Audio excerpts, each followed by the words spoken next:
onto his website and you'll be aware of what he's doing in the world of motor and insurance at the moment. There are many different things you do which are cool. You've got a fascinating background in terms of motocross. Let's just run over, because this man is, and I know you've got your daughter here, there's been a large portion of your life when you've been nothing but a psychopath. I mean, it's true that you've smashed, but let's just work our way up your body in terms of what you've broken and what you've done.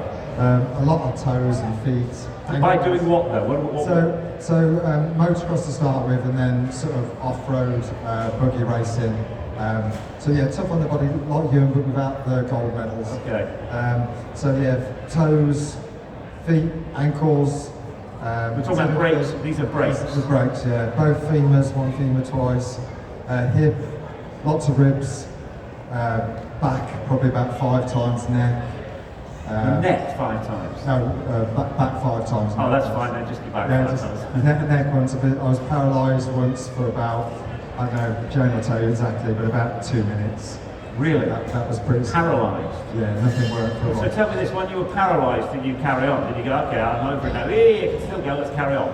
Well, I'd become world champion the year before, and it was the chance to redo that. Try and win my title. I crashed and broke my neck, so broke my back 5 weeks before then, where I was paralysed for a bit, and I still made that race. I would like to, in the same way for me, being selfish here, I would like to have more time to talk to you, and I'd like to have a couple of hours talking to you, because what you do and the fact that you've chosen to do that stuff is the stuff that most people in this audience will never understand, and I don't. Like knowing that you paralysed yourself. My brother's the same. He came out of the sky paragliding, smashed his back to pieces, and gets straight back up in the sky. You know, speed paragliding. And I'm not made of that stuff. I'm not man enough. I'm just not. But and this is a conversation for another time, because we're going to shift away from this and let's make that happen if you're up for it. I'd love to. But let's go into what you do now online, because you have a massive online presence. We've got Tim here as well, who's a good friend of mine. He's the motor claims guru. This man is somebody that anyone who's an influencer or a television presenter needs in their life, because he's annoyingly clever with anything to do with cars. It's like an encyclopedia, and I wish I could borrow your head or just have a chunk of it. So can I? No, but it's true though. I'm not. You know, it's true, isn't it? It's like legally, you take on insurance companies if anyone has a problem with their cars in any sense. You know, when it comes to the legal side of insurances and claims, and basically you rip insurance companies to pieces. I just want to make sure that consumers are protected. Okay. You protect the consumer, right? So that's what you do. So let's go into what you're doing online, Mark, because it's fascinating. You've discovered stuff about insurance companies that is going to end up in Parliament. Yeah. So we've obviously. It's a subject which affects literally every single one of us. We've all seen extreme increases in our premiums, and it only seems to get worse year by year. So we did a YouTube video trying to figure out why, and then we found out all sorts of, in different countries in Europe and around the world, they haven't got this problem. So we realised that there's got to be something different about the UK. So we went down this rabbit hole, and when we do our first video, it's, we sort of say where we think we are, and then you seem to get everybody come out of the woodwork who's been annoyed by their old boss or worked at a place they no longer work, and then the stories we get to hear afterwards, and the stories especially this time have been like mind-blowing. Right, so let's talk about what are we talking about? We're talking about the ever-aspiring, increasing cost of car insurance, aren't we? Yes. And we all know this, because how many people in the audience here have got a car insurance policy?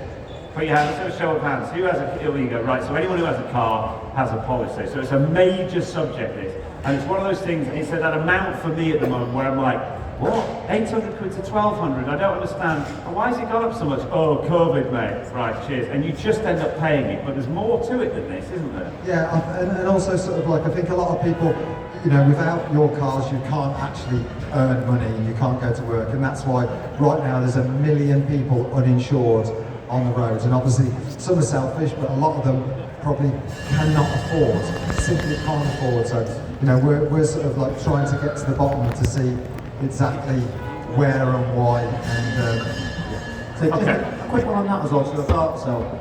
How many people in the audience this year have had their insurance premium go up? Stick your hand up if you've got your insurance premium up, it's interesting to see.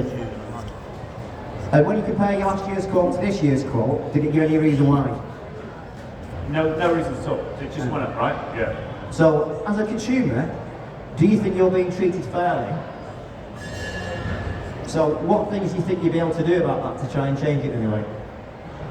So, this is where Mark comes in. So, when you look at how premiums and the cost of living has affected over the last few years, and you've got these additional costs, and the thing is, it's a stress purchase. It's not something we can't not have. So we definitely need it, it's required in law. So we're having something forced upon us, but we've got no control in terms of how how much we can pay, why premiums are going up. It's not explained to us. So this is why Mark spoke to me, and we've discussed in terms of insurance and what things affect it. But just kind of Mark, just leading to what you've done to try to assist this in consumers from moving forward with it.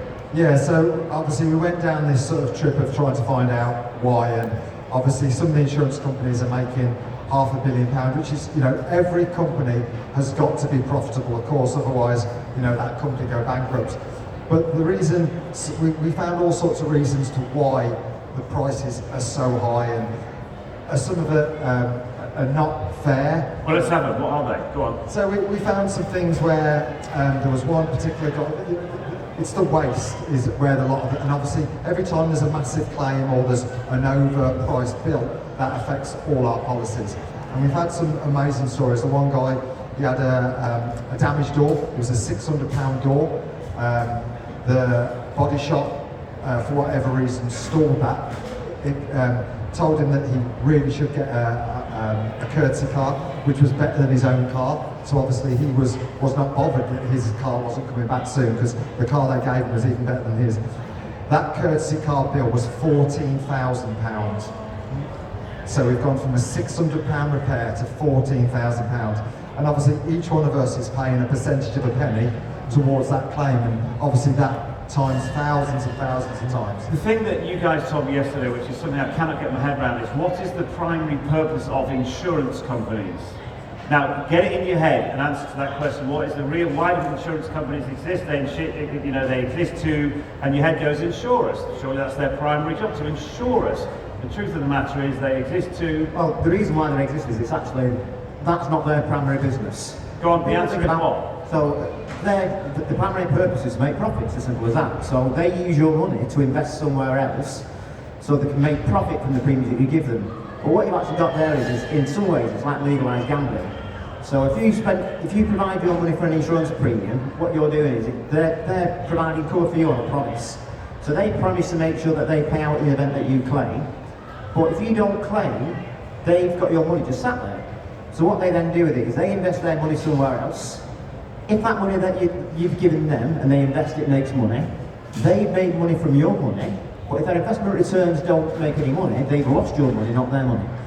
So they invest it. When you pay for an insurance policy, believe it or not, they're investing your money in houses, commercial properties. You pay them the premium, you bought a door handle to some posh house somewhere. What? Pensions. Pensions. Yeah, but actual real estate. So they have a huge amount of money. So the main purpose of an insurance company is to have a load of money in there. Their primary purpose as a business is not to insure people. It's actually just, thanks very much for your money, we're going to invest it and go make even more money. So why, when they're doing that, why are our premiums spiralling? And the other thing I want to do before we move on is, maybe more importantly, this is going to the government. We're going to get this raised as thanks to you, Mark, this is going to get raised in the House of Commons. Yeah, so we need everyone's help on this. So we set up a petition online. We need 100,000 votes, and I think we're up to about 80,000, so we're 20,000 down, but I want to take 250,000 there.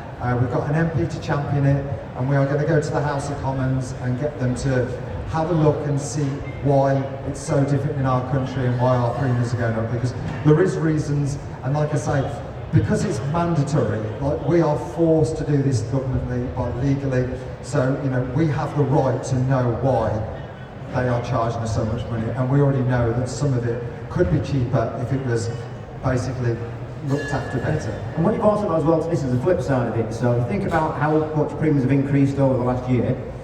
There's more people, like you said at the start, where they're now driving vehicles and they're not insured, which then means it's a greater risk to people who, you might be subject to an accident that's not your fault, and the person who hits you is not insured. What happens then is that you have the Motor Insurance Bureau.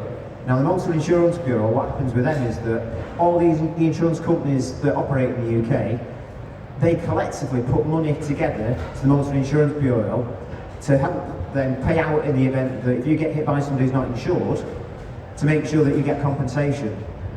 But that money they're giving to the MIB is funded by premiums. So rather than giving the money to the MIB to fund like non-fault accidents where people aren't insured, surely it makes much more sense to reduce premiums so more people can afford cover, to make sure then that they actually do have mandatory third-party cover. But so one of the things you know how much that is, don't you, per person on the which goes into that pot?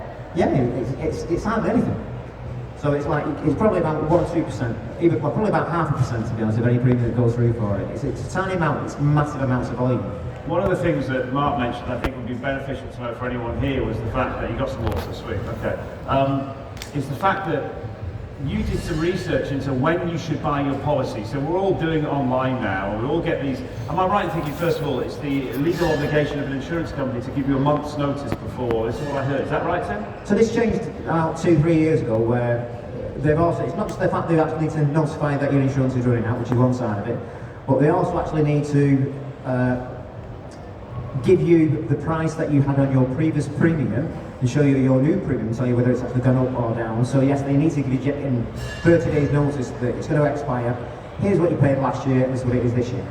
And you were discovering, you actually, this is something I didn't know, you went out there and you were running it through computers to see what the premium price was at different times of the day and the night. What did you discover? Yeah, so there's all sorts of things on that quote where you can't change. You can't change your name, your date of birth, or your address. But there's all sorts of different questions you could ask. How many miles you do a year, whether you want fully comp third party. Obviously there's lots of different ticks of how much excess you want to pay. And there was a few things which were amazing where we found that parking your car on the road was cheaper than parking your car in the garage. Now this is really interesting. I'm going to explain this one quickly because this fascinates me. If your car's parked on the road, they don't know where you live. So the guys are going to come nick your car using one of those boosters. So if your car's on your drive and your house is here, they know you own that car. So they can stand near your front door. We've seen the videos online. Increase the boost the signal thing. You told me this. And then they know they can nick that car. But if your car is somewhere on the street, they don't know whose house is standing for a boost. So actually, it's better off to say, nah, it's not in the garage, it's not on the drive, it's on the road, mate. It's crazy. And another one which was crazy was third party. Obviously, if you're sort of struggling to pay your insurance, you'd go third party because it's going to be cheaper. On the quotes we did, fully comp was cheaper than third party, which is the most ridiculous thing ever. And the reason being is the computer is an algorithm. When you go on that computer, it takes everybody's data and it knows which person is the most risky and likely to crash. Now, the people who take third party fire and theft are more likely to crash than our fully comp person. So it was unbelievable, the difference. I know we're running out of time here, but I just want to hit you briefly with, right, so you say the best time of day or night to run a quote is at what time? So normal hours, so normal sort of daytime hours, because again, when you check at 4 o'clock in the morning, the computer thinks that you're a risky person, that you don't have, you're out up late and you sort of might have a night job, you might be tired. So try and do it in normal days, about 3 or 4 weeks before your quote's up. And just try different things, Even your occupation, like my editor, Reese, he's an editor, and then he changed from an editor to a cameraman, and he saved himself £250. And if you did it at 4 in the morning, what was the difference between doing it at 5 o'clock in the afternoon or evening and 4 in the morning? Yeah, this is mental, 20%. And just to kind of jump onto that as well, so one of the things you can do with it as well is that when you actually go to put a quote in on an price comparison website, what you need to be aware of is that if you do it in a normal browser, it's taking cookies off your computer and it's telling people who you are and that you've been on it and it's took your details. If you then revisit that site, even whether it's like, the same day, the week later, the month later, it's still got your details, and what it will then do is it'll actually give you a higher quote. So anytime you actually try to get a quote on a price comparison website or even anywhere else, do it in incognito mode. Make sure you're either using VPNs as well, so virtual private network. Yeah, so VPN's what? Does that mean it hides who you are? So a VPN basically hides your IP address. Right. So using incognito mode, use VPNs, and perhaps also what you can also do is create up a fake email account, go on to get your quotes, don't do it in any way where it recognises you anyway, but then what you want to do is play around with the terminology they're using on the website. So what Mark was alluding to then around occupations is a key thing. So TV and I about insurance. Insurance stems from the 1906 Marine Act, and the first time it was revised was in 2015, so it's like 100 years before it actually changed. So if you think about in that time that the need for insurance came from the 1930 Road Traffic Act, we're still the best part of 80 years where nothing's really changed. So the things that are in the background where it helps underwriters understand who you are, what your risk is, and certainly around occupations, they're still kind of using the same terminology. So when you go through the quote, try looking at different descriptions of what you do. And you're not being, so the law side of it is something called the 2012 Consumer Disclosure Representations Act, where the duty lies on you when asked to provide accurate information, so under no way lie whatsoever. Never give an insurance company an opportunity not to pay out, ever. So always be honest, truthful, factually what you're doing. But it doesn't mean that you can't utilise their systems to best benefit you. There's one thing I want to leave you just with a final thought. So our plasterer reversed back and hit the gate post of our house and smacked it and cracked it. And I was like, okay, well, I was getting advice, ring my house insurance and get them to chase his car insurance. But what I've learned is I've now gone down the road of chasing his car insurance. I was like, yeah, he's paying for it, he's admitted responsibility, his fault, he'll pay for the fixing of the gate post, all good. So my premium won't go up. As Mark told me yesterday, I'll be wrong. My premium will go up because there's been an accident in my area. So on the database of insurance companies, he was saying it gets recorded as an accident, and then my damn premium goes up. So now Tim's house, Tim's area is now classed as an accident hotspot, so no claim fault. So when it's not your fault now, that will affect you. So when somebody hits you, it goes on their insurance, but your quote, your claim, your personality will increase in cost. Yeah. It's outrageous. It's clearly a license to print money. Motorclaimguru.co.uk is their website. Yeah, so anybody that will run circles around insurance company, he's an absolute pit bull. They hate you. I'm sorry. Right. And also, more importantly, not more importantly, of equal importance is to get this thing in front of the Houses of Commons. That needs to be done by signing your petition. Where do people go to do that? So if you go to, probably the best way is my website, Mark McCann 64, there's a massive great big red button. You go on there, you put your name, date of birth and an email, but really importantly, put your correct email address in, because they will send you an email and you have to confirm. So that's really important, because that's where people are not doing it. Can we have a round of applause for Tim, Kelly, for Mark McCann, for Senna? There you go, for Senna, there you go. Yeah, give a round of applause, thank you guys. Lovely stuff. Right, okay, we're going to do some silly giveaways soon.